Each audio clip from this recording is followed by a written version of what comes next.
오늘 본문의 말씀은 최초의 이방인 교회인 안디옥 교회의 파송을 받은 바나바와 바울이 첫 선교지 구보로섬의 사역을 마치고 이제 구보로섬 항구인 바후에서 배를 타고 출발해서 버가라는 이제 지금의 트러키의 그 항구로 입항을 해서 버가에서 다시 용로로 먼 길을 여행해서 비시디아 안디옥에 도착해서 사역하는, 거기서 유대인 회당을 찾아가서 복음을 전하는 그러한 내용입니다.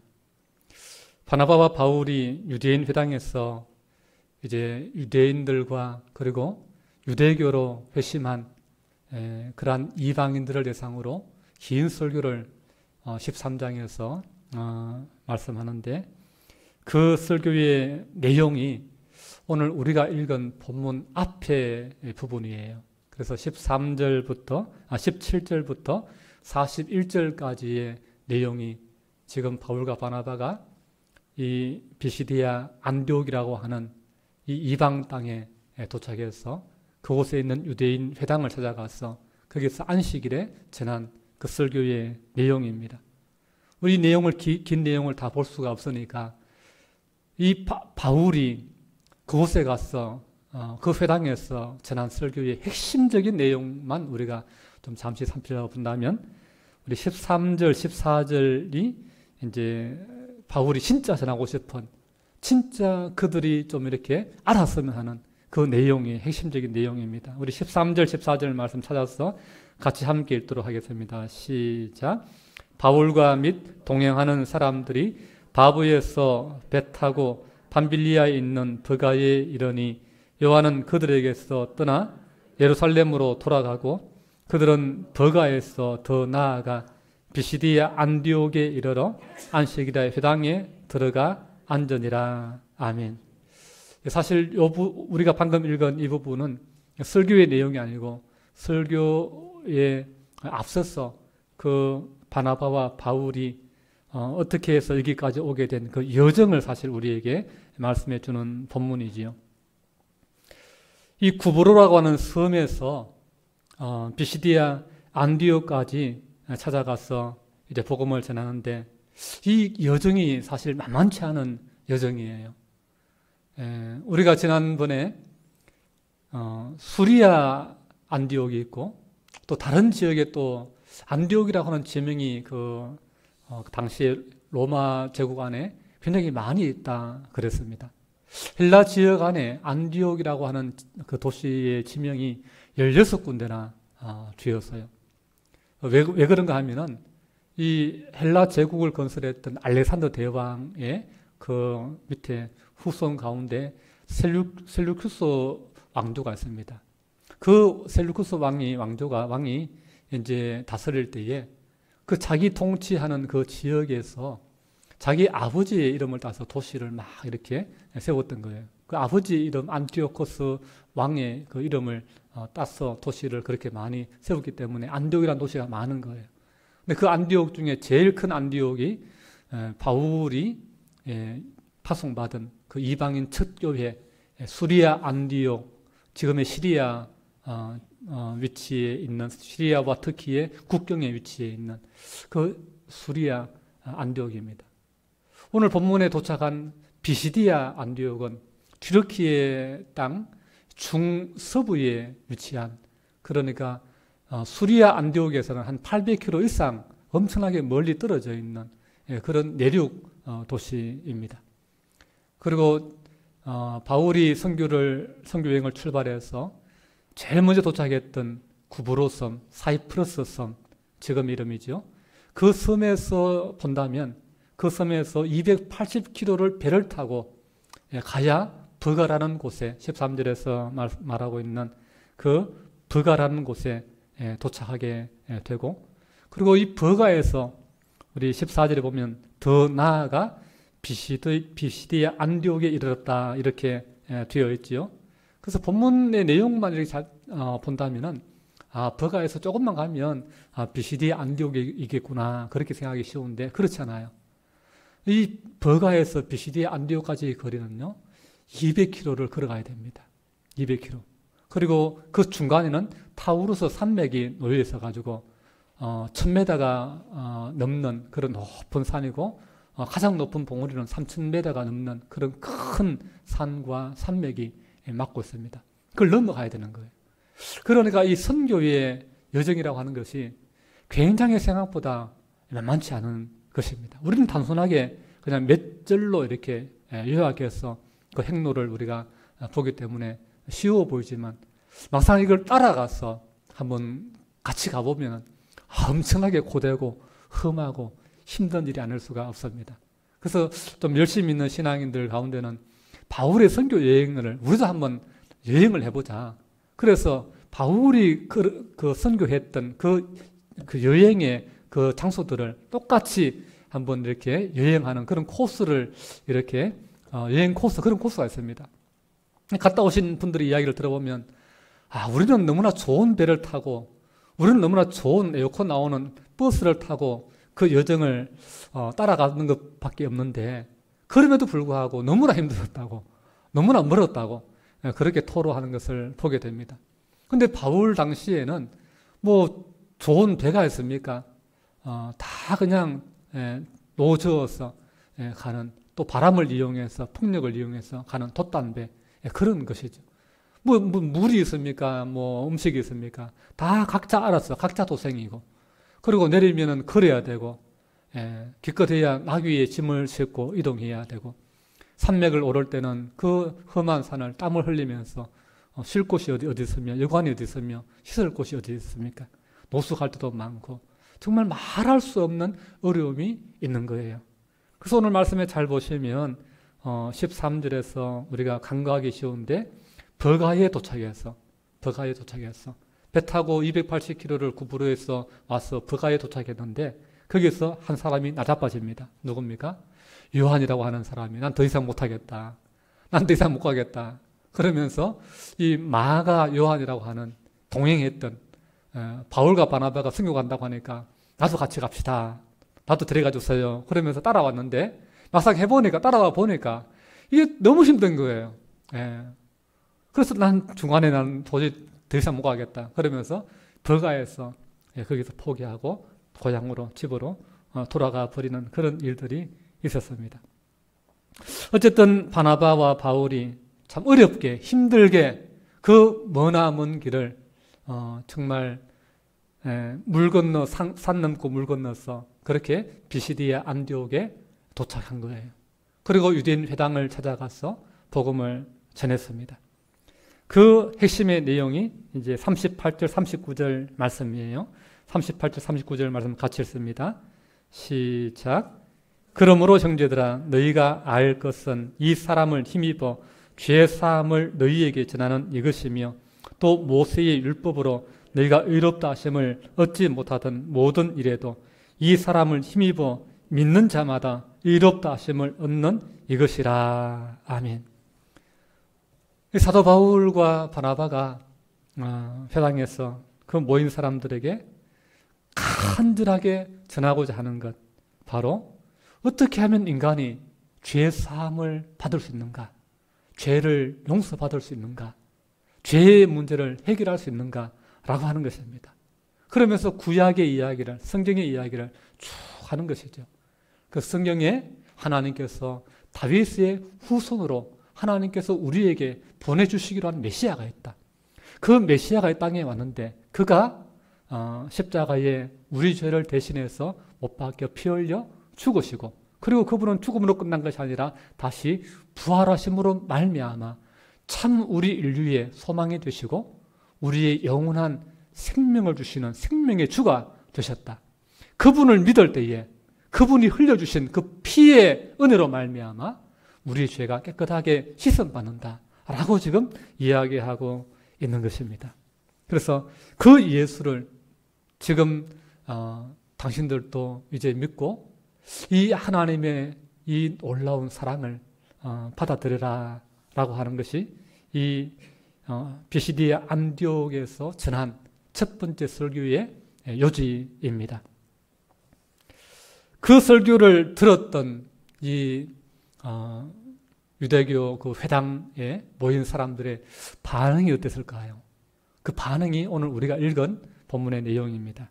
우리 42절, 43절 말씀 우리 함께 같이 읽도록 하겠습니다. 42절, 43절입니다. 시작. 그들이 나갈새 사람들이 청하되 다음 안식일에도 이 말씀을 하라 하더라. 회당의 모임이 끝난 후에 유대인과 유대교에 입교한 경건한 사람들이 많이 바나바와 바나바를 따르니 두 사도가 더불어 말하고 항상 하나님의 은혜 가운데 있으라 권하니라. 아멘. 바울과 바나바가 힘을 다해서 정말 간절한 마음으로 그들에게 정말 뜨겁게 복음을 전했습니다. 그랬더니 그 말씀을 받은 사람들이 처음 듣는 말씀이었어요. 예. 너무나 귀한 말씀을, 생명의 말씀을 전해주는 그 말씀이 하나님이 구약에 예언해 놓으신 메시아, 그분이 누군지 몰랐는데 그분이 바로 얼마 전에 이 땅에 오셨다가 십자가 지신 그 예수님이라는 거예요. 귀신을 쫓아내고 죽은 자를 살리고 병든 자를 고치신 그분이 바로 하나님이 보내신 다윗의 그 계보를 이어서 이 땅에 메시아로 오신 하나님의 아들이다라고 하는 것이죠. 그러니까 너무 좋았어요. 그러니까 이 말씀이 너무 좋으니까 반응이 어떻습니까? 뭐라고 합니까? 설교 마치고 나가는데 바나바 바울을 따라오는 거예요. 따라와서 옆에서 계속 이야기하는 거예요. 바울 선생님, 바나바 선생님, 다음 안식일에도 오셔가지고 이 말씀 좀 전해주면 안 됩니까? 다음 안식일에도 여기 와서 좀 우리가 들었던 말씀 다시 한번 전해주세요. 이렇게 부탁하는 거예요. 여러분 잘 생각해 보십시오. 들은 말이에요. 한번 들은 말이에요. 근데 똑같은 말씀을 다음 주 안식일에도 또 전해달라는 거예요. 왜 들었던 말씀인데 왜 똑같은 말을 다시 리바이벌 해달라고, 다시 한번 전해달라고 그들 요청하는 것일까요? 뭐 때문에요? 이 말은 우리만 듣기는 아깝다는 거예요. 예. 이 말은, 이 복음은 다른 사람도 좀 듣게 하고 싶다는 거예요. 그러니까 다음 주 안식일에는 우리가 내가 아는, 여기 오늘 못 온 내 아는 사람들, 좀 하나님의 복음을 들어야 될 사람들, 구원받아야 될 사람들, 내가 전도하고 싶은 사람들, 그 사람들 데려올 테니까 다음 주에 한 번 더 똑같이 한번 청구해 달라. 그렇게 부탁하고 있다라고 하는 것이죠. 그러면서 43절에 보면 회당의 모임이 다 끝난 후에 몇몇 유대인과 그리고 유대교에 입교한 경건한 사람들 그랬습니다. 이들은 이방인들인데 유대인이 아닌데 유대인들을 통해 가지고 하나님을 알게 되고 그래서 유대교로 개종한 그런 이방인들이죠. 그들이 많이 바울과 바나바를 따랐다 그랬습니다. 그래서 주님의 말씀을 배우기를 원하고 더 듣기를 원하고 또 예수님을 믿기를 원하는 그런 사람들이 있었다라고 하는 것이죠. 이게 BCD 안디오키에서의 첫 열매입니다. 영적인 열매를 거둔 것이죠. 그래서 이 두 사도가 그들을 향해서 43절 끝에 보면 뭐라고 말합니까? 항상 하나님의 은혜 가운데 있어라. 그렇게 권면을 합니다. 이제 다시 헤어지면 일주일 뒤에 다음 안식일에 다시 만날 텐데 그때까지 세상을 살다 보면 은혜 속에 살기가 힘들지요. 세상에 사람 만나고 뭐 이런저런 바쁜 일에 치다 보면은 그저 마음이 다시금 세상에 빼앗기가 쉽고 다시금 옛날의 습관으로 돌아가기가 쉽고 그 은혜를 잃어버리기가 쉬운 거예요. 예수 그리스도의 이 복음은 생명의 은혜인 것입니다. 그래서 이 은혜를 잊어버리면 안 돼요.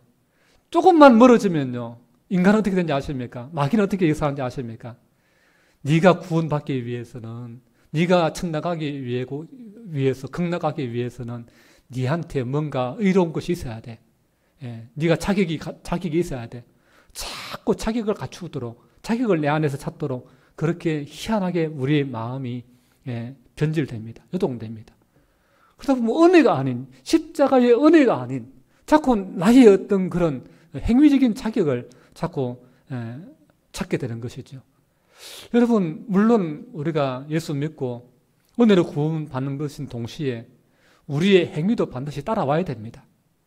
그러나 문제는 그 행위로 우리가 구원받는 것이 아니라 은혜가 먼저다라고 하는 사실입니다. 행위는 은혜 안에서 이루어지는 것이지 은혜를 제외하고 은혜 없이 행위가 나오는 것은 아무런 의미가 없는 것입니다. 그래서 은혜 안에 우리는 예수 그리스도의 구원의 그 축복과 그 놀라운 하늘의 평안을 우리가 맛보는 것이죠. 그렇기 때문에 이 예수 그리스도의 십자가의 구원의 은혜, 십자가의 구속의 은혜, 내 대신 예수님이 하나님의 아들이 대신 죽으셨다, 대신 피 흘리셨다, 이 은혜를 기억하고 그 은혜 안에 머물러라 라고 하는 것이죠. 날 위해 나의 죄를 위해 죽으신 다른 분이 없다. 날 구원하실 다른 구원자가 없다. 죽음의 권세를 이기시고 부활하신 다른 어떤 이 세상의 능력의 존재가, 구원자의 존재가 예수 말고는 없다라고 하는 이 은혜 속에 머물러 있어라라고 하는 것이죠. 그래서 이제 그렇게 권면하고 다음 안식일에 다시 회당에 찾아갔습니다. 다시 말씀을 전합니다. 44절 45절 말씀 같이 읽습니다. 44절 45절 시작. 그 다음 안식일에는 온 시민이 거의 다 하나님의 말씀을 듣고자 하여 모이니 유대인들이 그 무리를 보고 시기가 가득하여 바울이 말한 것을 반박하고 비방하거늘. 아멘. 두 반응이 있는 것을 보게 됩니다. 다수의 유대인들은 사실 바울의 설교를 기뻐하지 않았습니다. 탐탁하게 생각하지 않았습니다. 불편하게 생각했습니다. 그래서 저거 우리가 그동안 들어왔던, 알아왔던, 또 지켜왔던 그 율법 교리하고는 맞지 않는데, 그러면서 아주 바울과 바나바가 전하는 그 이야기가 아주 나쁜 그런 이야기로, 비성경적인 그런 이야기로, 그렇게 거짓 선지자처럼 그렇게 나쁘게 본 것이죠. 그러면서 굉장히 바울과 바나바를 적대시하고 그리고 반대하고 바울과 바나바가 더 이상 복음을 전하지 못하도록 방해하는 그런 모습을 보여줍니다. 그러나 그 뒤에는 더 많은 그러한 이방인들 그리고 소수의 또 유대인들이 복음을 기뻐하고 환영하고, 그래서 이거는 우리만 들으면 안 돼. 그래서 더 많은 사람들, 주변에 있는 지인들을 다 데려온 거예요. 그래서 안디옥 성 안에 거주하는 사람들 가운데 한 집에 한 명 정도는 다 남자들, 대부분 남자가 아니었을까 싶은데 한 명씩은 다 올 정도로 그렇게 많은 사람들이 회당으로 모여서 바울의 복음을 들었다라고 하는 것입니다. 참 반대하는 사람들이 있고 비방하는 사람들이 있는가 하면은 좋아하고 기뻐하고 환영하는 이 사람들이 있습니다. 항상 복음의 그 현장에는요, 이 두 가지 반응이 함께 있는 거예요. 어떤 사람은 복음을 전하면 굉장히 언짢아합니다. 싫어합니다. 난 관심 없다고. 그러면서 막 꼬투리 잡고 비방하고 따지고 들고, 그러면서 그걸 따지고 듣는 것을 설명해 주면은 그 이제 따질 게 없잖아요. 그러면 받아들여야 되는데 받아들이는 것이 아니라 또 다른 걸 꼬투리 잡고 또 다른 쪽으로 비난하고, 그러면서 끝까지 그 마음을 완악하게 하고 끝까지 대적하고, 나중에는 도저히 안 되면은 화를 내고 욕을 하고, 그러면서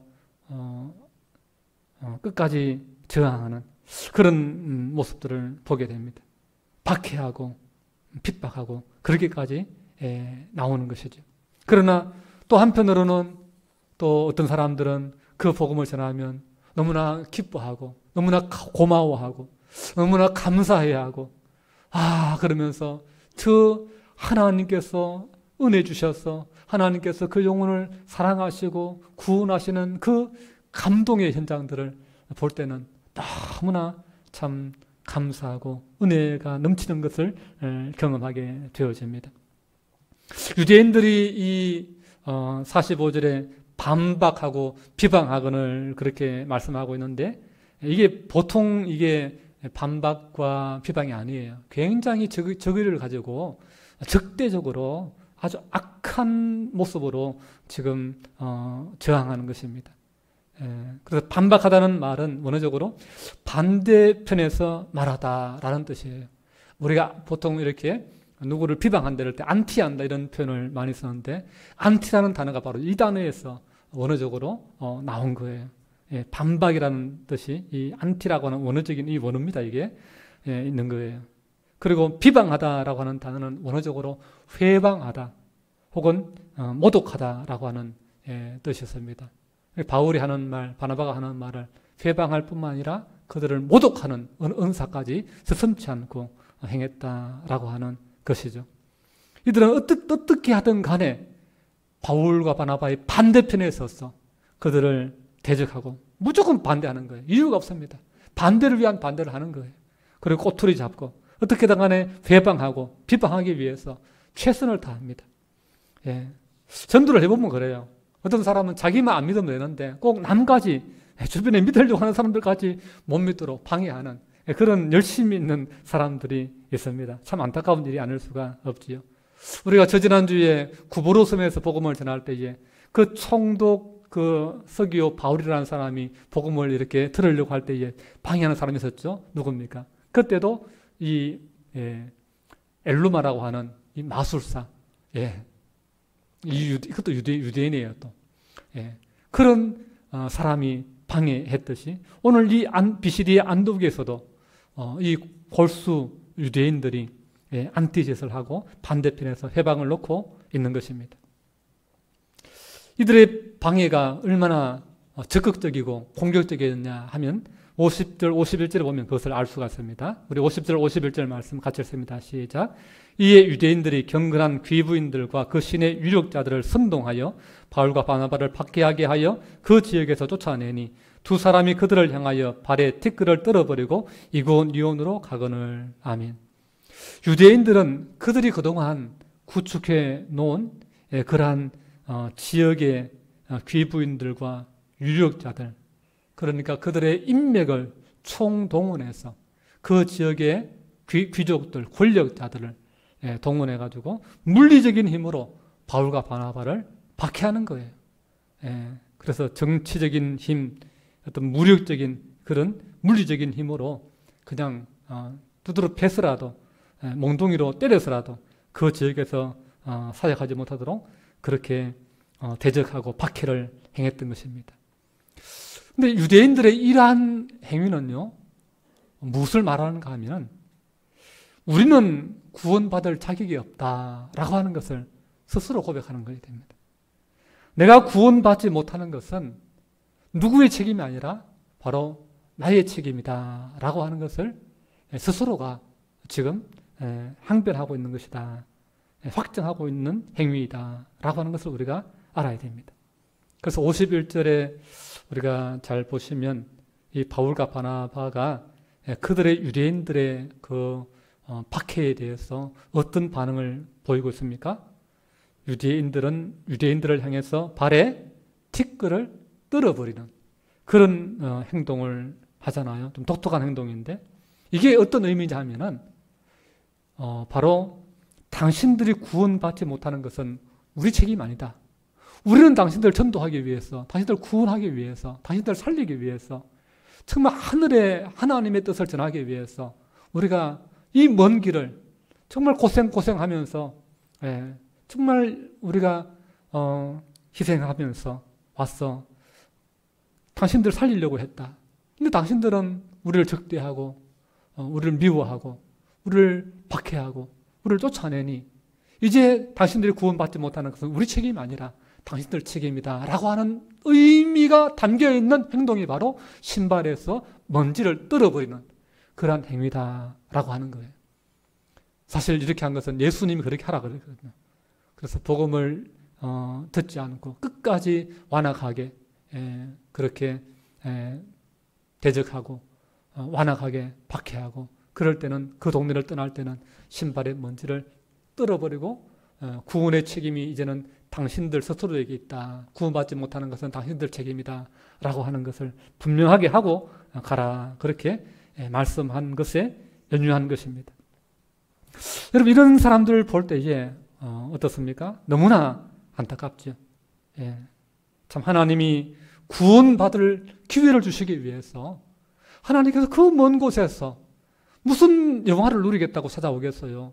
그들에게 뭐 밥 얻어먹기 위해서 찾아오겠습니까? 그들을 덩쳐서 뭐 돈 벌겠다고 그 먼 길을 찾아와겠습니까? 이유는 단 하나입니다. 그들이 그 먼 길을 고생하면서 시간 보내면서 세월을 보내면서 그 욕먹으면서 그 고난을 무릅쓰고 죽음을 무릅쓰고 강도의 위협을 무릅쓰고 난파선의 그 위협을 무릅쓰고 거기까지 가서 복음을 전하는 것은 한 가지 이유밖에 없어요.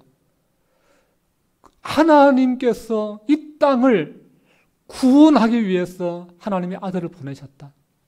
예. 하나님이 당신들의 죄를 예수 그리스도의 보혈로 씻으셨다. 용서하기를 원하신다. 예수 믿으면 구원받는다. 이 생명의 복음을 전하기 위해서 보내신 것입니다. 그러나 그들은 이 구원의 은혜, 참 어떻게 보면은 이 구원받을 우선권을 따진다면 이방인에게 우선권이 있겠습니까? 아브라함 때부터 하나님의 백성이 되었던 유대인들에게 우선권이 있겠습니까? 유대인들에게 우선권이 있죠. 예, 조상 그 아브라함 때부터 하나님의 택한 백성으로 수천 년을 살았는데 당연히 그들이 먼저 구원받아야지요. 그러니까 어딜 가든지 간에 먼저 유대인들에게 먼저 복음을 전하는 거예요. 예, 그런데 그들이 그 구원의 은혜를 발로 차버리는 거예요. 예, 제 발로 차버리는 거예요. 그러니까 이 복음이, 이 구원의 강물이 어디로 흘러갑니까? 유대인들을 향해 흘렀는데 유대인들이 우리한테 오지 마. 나는 싫어. 예, 나는 구원받지 않겠어. 나는 안 믿어. 그렇게 해보니까 이 구원의 강물이 하나님을 모르는 이방인들에게로 흘러가게 되는 것입니다. 이것이 46절에 이렇게 말씀하는 거예요. 우리 46절 말씀 같이 읽습니다. 시작. 바울과 바나바가 담대히 말하여 이르되 하나님의 말씀을 마땅히 먼저 너희에게 전할 것이로되 너희가 그것을 버리고 영생을 얻기에 합당하지 않은 자로 자처하기로 우리가 이방인에게로 향하노라. 아멘. 네. 이 46절에 이방인에게로 향한다 할 때에 이 이방이라고 하는 단어는요, 에드네라는 단어를 사용했는데 이방인이라는 단어로 번역되기보다는 민족이나 족속이라는 단어로 더 많이 번역이 되었어요. 사실 이 단어는 예수님께서 부활하셔서 제자들에게 마지막 지상 명령, 마태복음 28장에 너희는 가서 모든 민족으로 제자를 삼고, 그렇게 그 마지막 지상 명령을 줄 때에 너희는 모든 민족으로 그 민족이 바로 에드네라고 하는 단어입니다. 여기서 이방인으로 번역된 단어죠. 그러니까 예수님께서 지상 명령을 주신 거예요. 너희는 모든 족속에게로. 그 말은 유대인만이 아니라 이제까지는 유대인만이 하나님 백성이라 했는데 이제는 하나님이 이 은혜의 문을, 축복의 문을 여신 거예요. 예수님을 통해서, 메시아를 통해서. 유대인을 위해서도 이방인을 위해서도 예수님이 이 땅에 십자가 지셨다. 그 십자가의 은혜는 유대인에게만 한정될 수 없다. 십자가의 은혜는 한량없는 은혜다. 우주적인 은혜다. 누구든지 예수를 믿기만 하면 유대인이든 아니든 남자든 여자든 종이든 자유자든 누구나 다 구원받을 수 있는 것이다 라고 하는 하나님께서 구원의 그 테두리를 허물어 버린 거예요.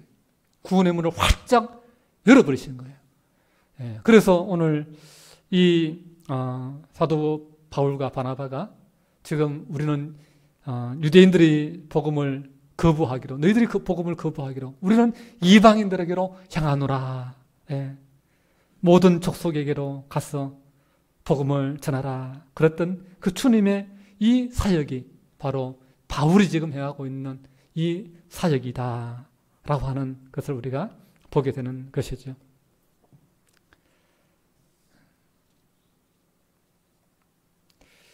여기서 바울은 회당에 모인 이방인들에게 과거 자신이 교회와 예수 그리스도를 한때는 박해하던 그런 사람이었지만, 그러나 박해하러 가던 그 다메섹에서 부활하신 예수님을 빛 가운데 만나고 눈이 어두워지고, 그러면서 부활하신 주님의 음성을 듣지 않습니까?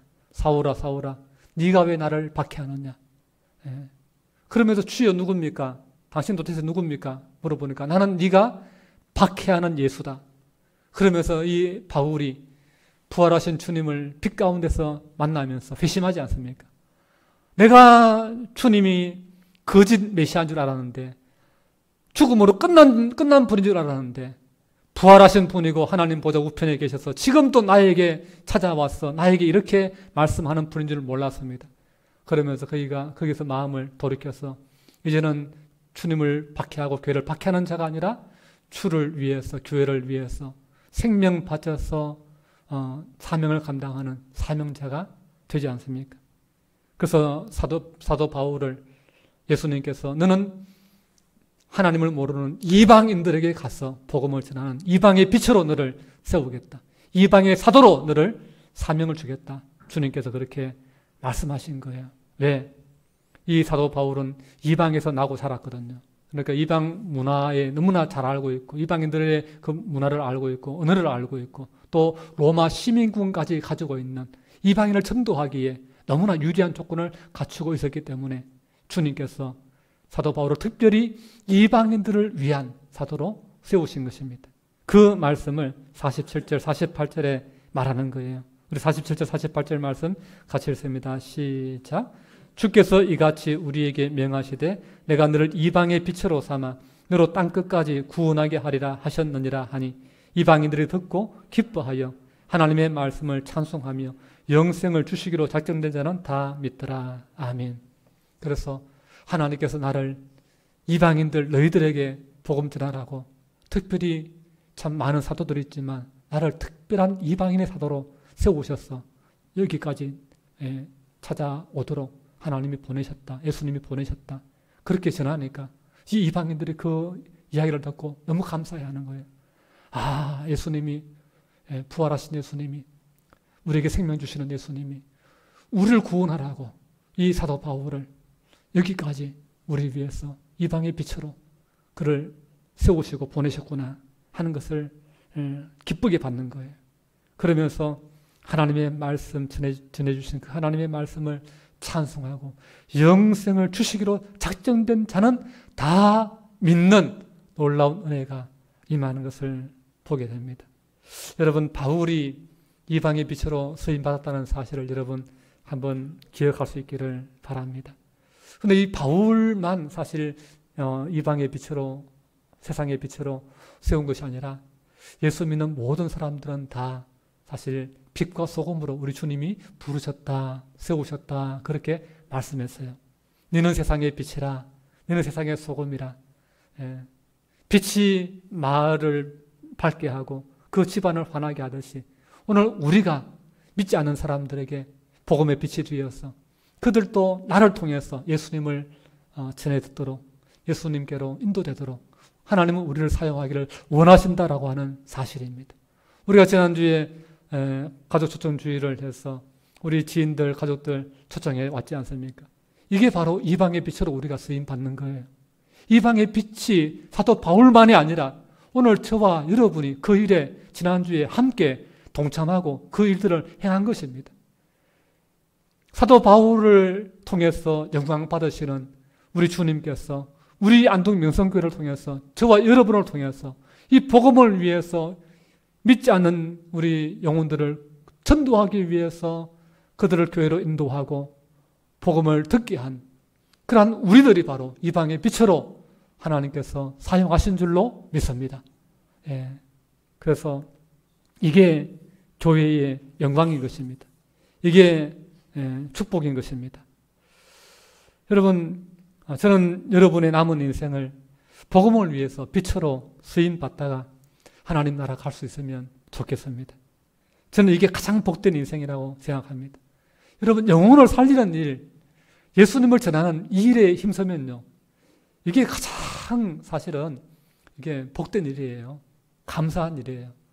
그렇게 복음 전하기 위해서 영혼 살리는 일에, 예수님을 전하는 일에 마음을 쓰면요, 우리가 죄 짓고 싶어도 죄를 안 짓게 돼요. 거짓말하고 싶어도 거짓말을 안 하게 돼요. 왜? 전도하는 사람이 거짓말하면 누가 그 사람 말을 듣겠어요? 그 사람이 나쁘게 행동하고 나쁘게 악하게 살아가면 누가 그 사람 따라서 교회 가겠어요? 그러니까 전도하려고 하는 사람은요, 착하게 살 수밖에 없어요. 진실되게 살려고 할 수밖에 없어요. 신뢰를 줘야 그 사람 말을 듣고 믿을 거 아니에요. 교회라도 따라갈 거 아니에요. 그러니 복음을 위해 살아가다 보면요, 주를 위해 전도하기 위해서 살아가다 보면요, 우리가 더 선하게 살아가게 됩니다. 나도 모르게. 예수님을 싫어할 수가 없어요. 예수님을 멀리할 수가 없어요. 점점 주님과 가까워지는 삶이 되어집니다. 은혜의 삶이 되어집니다. 그리고 그 안에 힘들지만, 전도하는 것이 힘들지만 전도하다 보면 하나님이 주시는 위로가 있어요. 하나님이 주시는 하늘의 기쁨이 있어요. 이게 참 너무나 감사한 거죠. 그래서 오늘 말씀 가운데에 52절에 보십시오. 핍박 가운데 그 땅에서 쫓겨나지 않습니까? 쫓겨나는 그들이지만 뭐라고 합니까? 제자들은 기쁨과 성령이 충만하니라 그랬습니다. 참 박해를 받고 욕을 먹고 또 그곳에 참 머물지 못하게 쫓겨나는, 도망가야 되는 그런 상황이지만, 그러나 이상하게 기쁜 거예요. 여기 이상한 기쁨이 있는 거예요. 성령의 충만이 있는 거예요. 복음을 위해서 일하면, 전도하려고 하다 보면은 우리가 이상하게 기뻐요. 세상이 주는 기쁨과는 다른 기쁨이 있어요. 하늘의 기쁨이에요. 신령한 기쁨이에요. 마치 이것은 하나님만이 아시는 기쁨이다, 이렇게 이야기할 수가 있습니다. 하늘의 기쁨이다 이야기할 수 있습니다. 하나님 아버지의 기쁨은요, 하나님 아버지의 가장 큰 기쁨은요, 뭐겠습니까? 집 나간 자식이 돌아오는 거예요. 탕자가 돌아오는 거예요. 하나님을 떠났던 자들이 하나님 자녀로 돌아오는 거예요. 그것만큼 기쁜 게 없어요. 탕자가, 누가복음 15장에 탕자가 돌아왔을 때 아버지가 얼마나 기뻐합니까? 너무나 기뻐서 잔치를 열지 않습니까? 소를 잡지 않습니까? 이게 하나님 아버지의 기쁨이라고요. 구원하는, 전도하는, 선교하는 그 일에 내가 미처 생각하지 못했던 아버지 하나님의 기쁨이 나에게 임하게 되는 거예요. 성령의 위로가 있는 거예요. 힘들지만 성령의 위로하심이 있는 거예요. 그렇기 때문에 힘들어도 그 일을 감당할 수 있게 되는 것이지요. 오늘 전도하는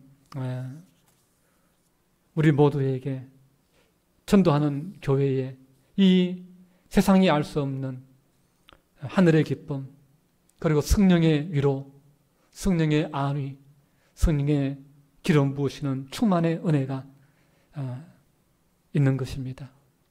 우리 안동명성 교회도 이 땅에서 하나님 나라 복음을 가르치고 전파하기를 힘썼던 우리 주님, 그리고 그의 제자들, 사도들, 그리고 초대교회 성도들처럼 복음을 위해서 쓰임받아 하늘의 영광스러운 교회, 하늘의 영광스러운 성도들로 남은 인생을 살아갈 수 있기를 주님의 이름으로 축복합니다.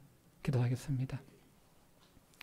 걸어가신 우리 아버지 하나님, 우리 안동명성교회의 성도님들에게 이 시간 기쁨과 성령 충만을 주시옵소서.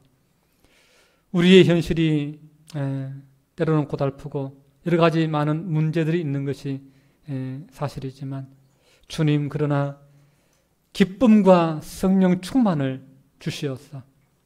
이들이 가는 곳마다 그리스도의 참된 증인으로 살게 하시고 하나님의 놀라운 은혜와 기적을 경험하는 그러한 축복의 사람들 되게 하여 주시옵소서. 주를 위해 봉사하고 수고하는 성결들 주님 꼭 기억해 주실 줄 믿습니다. 하늘의 영광스러운 성도들, 그들이 바로 복음을 위해 힘쓰는 자들인 줄로 믿습니다.